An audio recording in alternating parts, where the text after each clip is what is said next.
नमस्कार, बहुत स्वागत है आपका। मैं हूं आपके साथ प्रिया सिंह सोमवंशी। 3 महीने 10 दिन, मोटे तौर पर कहें तो 100 दिन बाद मोदी चुनावी मैदान में आए। 4 जून के बाद पहली बार मोदी इलेक्शन कैंपेन के लिए निकले। 2 राज्यों में चुनाव और 2 राज्यों में अगले महीने चुनाव अनाउंस होंगे। कुल मिलाकर 4 राज्यों में फैसला होने वाला है।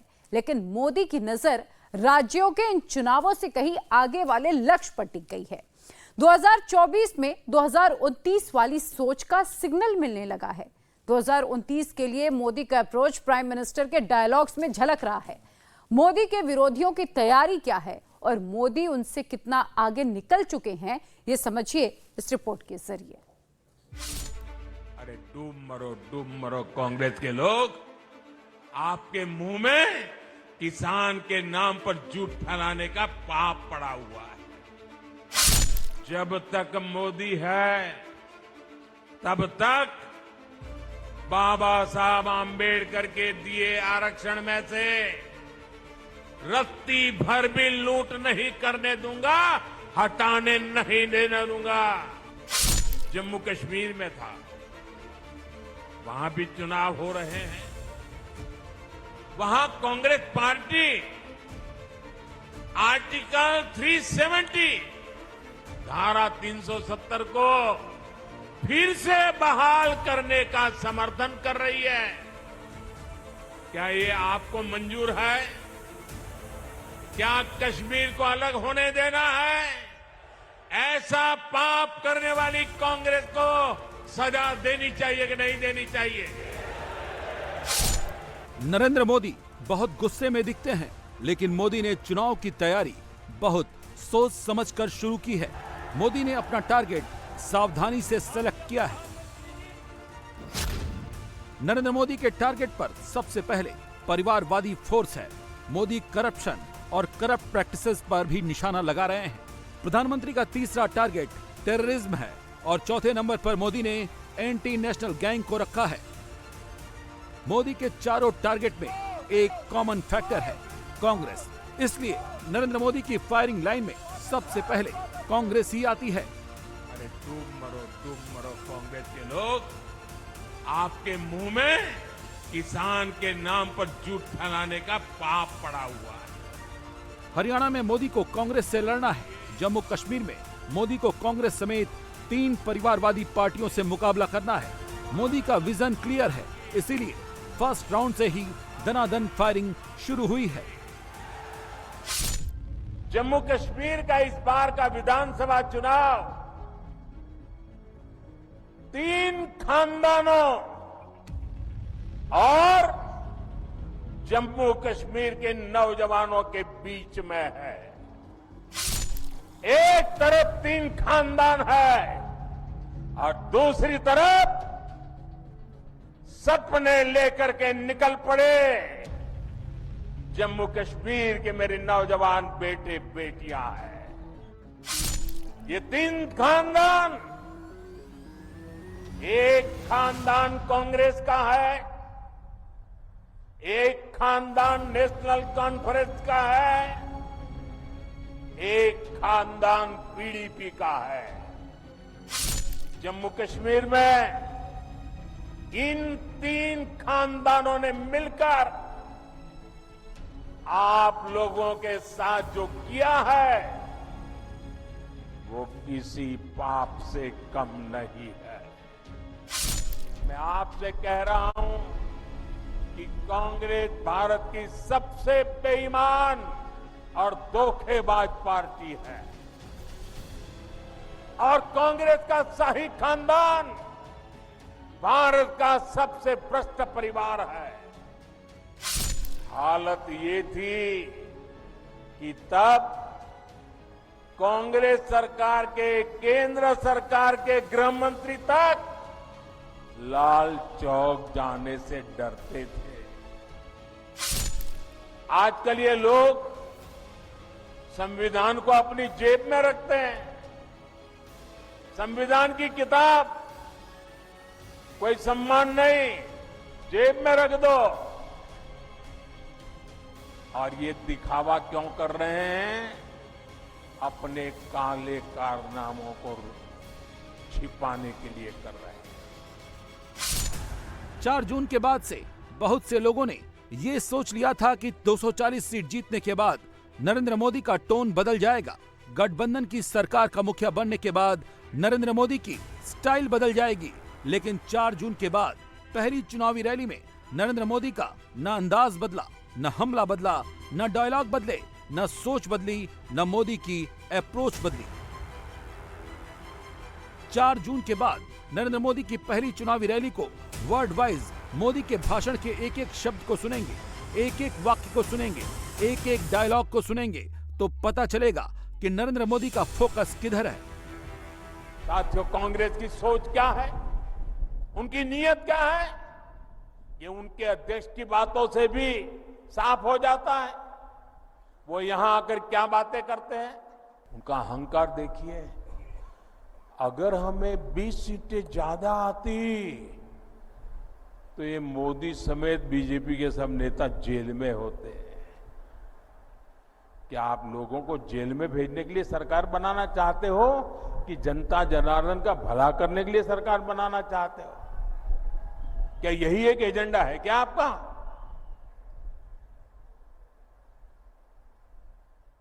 दो 2014, 2019, 2024 60 साल के बाद 3 बार देश की जनता ने हमें सेवा करने का मौका दिया, लेकिन हम सरकार लोगों को जेल में डालने के लिए नहीं चलाते हैं। हम सरकार देश में भ्रष्टाचार को नष्ट करने के लिए चलाते हैं। हम सरकार देश के सामान्य मानवी की भलाई के लिए चलाते हैं। साथियों, जब कोई पॉजिटिव सोच ही ना हो तो फिर उनके लिए जेल में बंद करने के सिवाय कोई एजेंडा नहीं होता है। मोदी का पूरा फोकस कंटिन्यूटी पर है। कंटिन्यूटी का मतलब मोदी उसी अंदाज में सरकार चलाएंगे जिस अंदाज में वो 2014 से सरकार चलाते आ रहे हैं। आतंक को मोदी घर में घुसकर मारेंगे। करप्शन पर मोदी का एक्शन चलता रहेगा। एंटी नेशनल फोर्स को मोदी फोर्स से हराएंगे और परिवारवादी पार्टियों को मोदी इलेक्शन में देख लेंगे। जो परिवारवादी ताकतें हैं, नरेंद्र मोदी की पूरी सियासी लड़ाई उन्हीं के खिलाफ है। दिल्ली में नेहरू गांधी खानदान, जिसे सोनिया गांधी और राहुल गांधी रिप्रेजेंट करते हैं, इस खानदान ने प्रत्यक्ष और परोक्ष रूप से देश पर 50 साल हुकूमत की है। कश्मीर में अब्दुल्ला खानदान, जिसे फारूक अब्दुल्ला और उमर अब्दुल्ला रिप्रेजेंट करते हैं, शेख अब्दुल्ला से लेकर उमर अब्दुल्ला तक करीब 30 साल इन्होंने भी कश्मीर पर हुकूमत की है। पीडीपी का मुफ्ती खानदान, जिसे महबूबा मुफ्ती और उनकी बेटी इल्तिजा मुफ्ती रिप्रेजेंट करती हैं, मुफ्ती मोहम्मद सईद और महबूबा मुफ्ती ने करीब 6 साल कश्मीर पर राज किया है। हरियाणा में भी बीजेपी के सामने हुड्डा खानदान की चुनौती है। नरेंद्र मोदी ने पूरे चुनाव की थीम ही परिवारवाद के खिलाफ सेट की है। इसीलिए जम्मू कश्मीर के डोडा में मोदी ने खानदान वर्सेस नौजवान का डायलॉग मारा।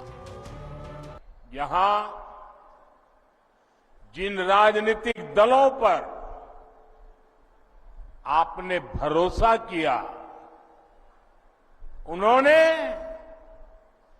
आपके बच्चों की चिंता नहीं की।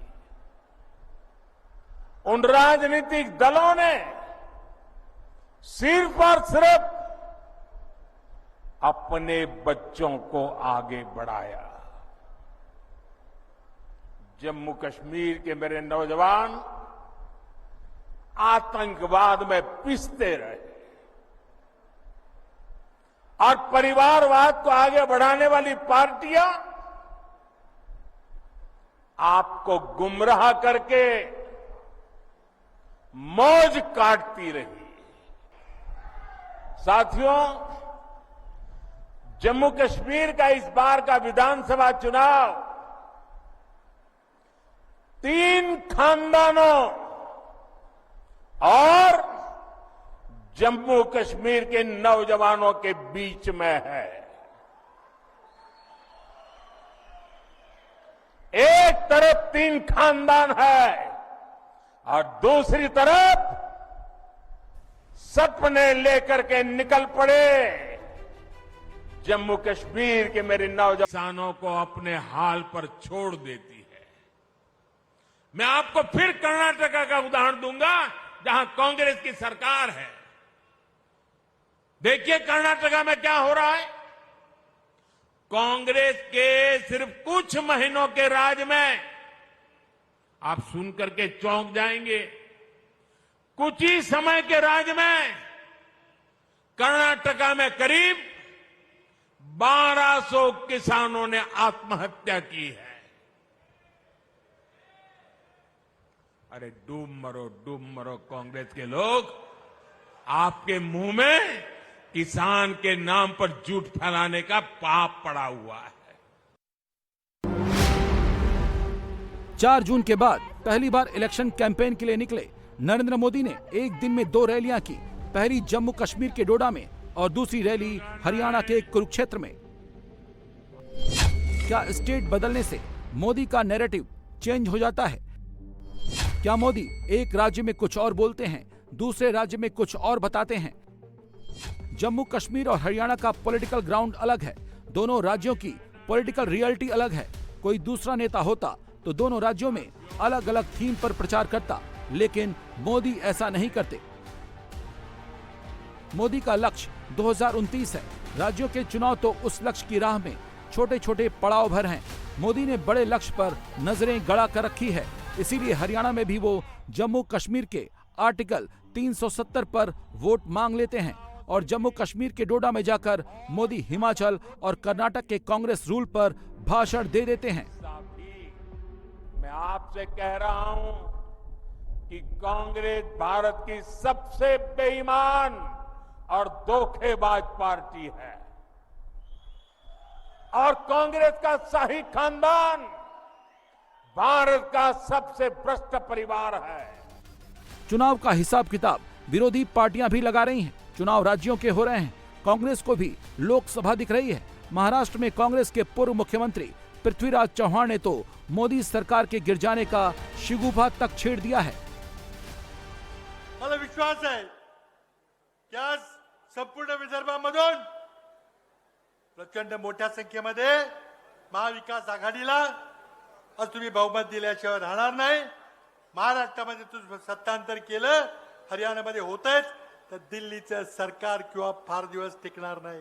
मोदी सरकारची खुर्ची डळमळीत चाललेली आहे आणि निवडणुका झाल्याबरोबर चंद्रबाबू नायडू आणि नितीश कुमार हे मोदींना सोडून पुन्हा अटल बिहारी वाजपेयी यांच्या 13 महिन्याच्या सरकारची पुनरावृत्ती झाल्याशिवाय राहणार नाही। महाराष्ट्र में भी इस साल चुनाव होने वाले हैं। कांग्रेस का गेम प्लान ये है कि राज्यों में मोदी को हराओ तो केंद्र की सत्ता कमजोर होगी, नायडू और नीतीश हिलेंगे तो मोदी की सरकार हिल जाएगी। कांग्रेस अध्यक्ष मल्लिकार्जुन खड़गे ने कुछ ऐसा ही कैलकुलेशन भिड़ाकर मोदी को जेल भेजने वाला बयान दे दिया था। पहले तो बोलते थे 400 बार, इस बार 400 बार।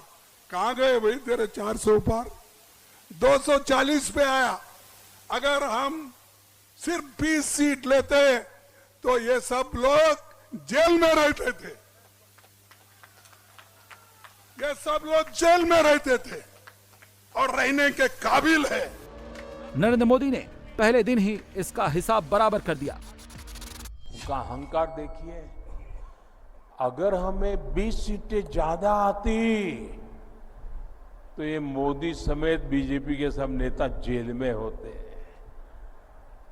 क्या आप लोगों को जेल में भेजने के लिए सरकार बनाना चाहते हो कि जनता जनार्दन का भला करने के लिए सरकार बनाना चाहते हो?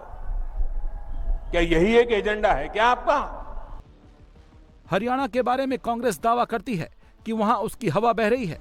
राहुल गांधी की पार्टी कहती है कि राज्य में एंटी इनकम्बेंसी है। बीजेपी ने लगातार 10 साल तक सरकार चला लिया, अब कांग्रेस सरकार बनाएगी। कांग्रेस हरियाणा में बड़े बड़े वादे कर रही है। एक कंटिन्यूटी कांग्रेस में भी आई है। लोकसभा चुनाव में राहुल गांधी ने संविधान और आरक्षण खत्म करने का एक नैरेटिव बनाया था कि मोदी 400 सीट पाएंगे तो संविधान और आरक्षण खत्म कर देंगे। राहुल ने मोदी पर आरक्षण खत्म करने का आरोप लगाया था। इस जातिवादी पॉलिटिक्स ने लोकसभा चुनाव में कांग्रेस को फायदा कराया। राहुल की पार्टी वही गोटी हरियाणा में चल रही है। कांग्रेस हुड्डा और विनेश फोगाट के जरिए जाट वोट साध रही है। आरक्षण पर क्वेश्चन मार्क लगाकर राहुल पिछड़ा वोट जोड़ रहे हैं। बाबा साहब के संविधान को दिखा दिखाकर राहुल दलित वोट प्लस कर रहे हैं। जाट, पिछड़ा और दलित, हरियाणा में इन्हीं तीनों के पास सत्ता की कुंजी है। लोकसभा चुनाव में कांग्रेस की दाल गल गई थी। हरियाणा में कांग्रेस ने बीजेपी से 5 सीटें झटक ली थीं, मगर मोदी इस बार पहले से ज्यादा सतर्क हैं और लोगों को भी सतर्क कर रहे हैं।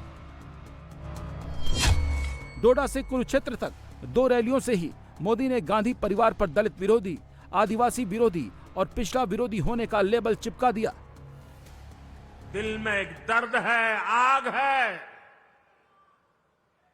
और इसलिए जब आप मेरे परिवारजन मेरे पास हैं तो मैं मेरा दिल आपके सामने हल्का करना चाहता हूं। अपनों के सामने मैं आज देश की मुझे जो चिंता हो रही है, आपकी, आपके बच्चों की, आपके भविष्य की, और इसलिए कुछ गंभीर बातें हरियाणा के मेरे भाई बहनों के सामने रखता हूं। देश भी उसे गंभीरता से सुनेगा। साथियों, आपके पड़ोस में हिमाचल प्रदेश है। वहां 2 साल पहले कांग्रेस की सरकार बनी, लेकिन आज वहां क्या स्थिति है? हिमाचल का कोई भी नागरिक खुश नहीं है। कांग्रेस ने वहां हर वर्ग को झूठ की घुट्टी पिलाई थी, लेकिन जो भी वायदे किए उनमें से कोई पूरे नहीं किए।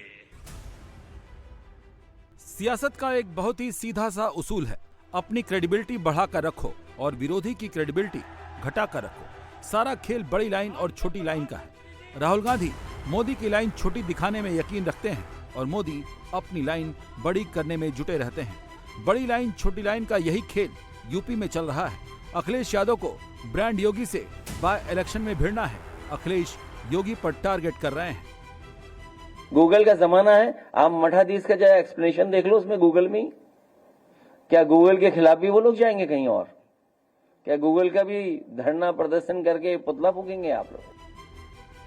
अखिलेश को इनाम नहीं लेते हैं, लेकिन इशारा साफ साफ करते हैं। 22 के यूपी चुनाव में भी अखिलेश योगी को बाबा बुलडोजर ही कहकर बुलाते थे। वहां झटका लगा तो 24 में पीडीएफ फॉर्मूला पर आ गए। अखिलेश को थोड़ी सक्सेस मिली है तो वो फिर से पुराने फॉर्मूले पर लौट आए हैं। बहुत अच्छा कर रहे, उन्हें तब भी करना चाहिए था जब किसी नेता ने ये कहा था ये इनको मारो जूते 4।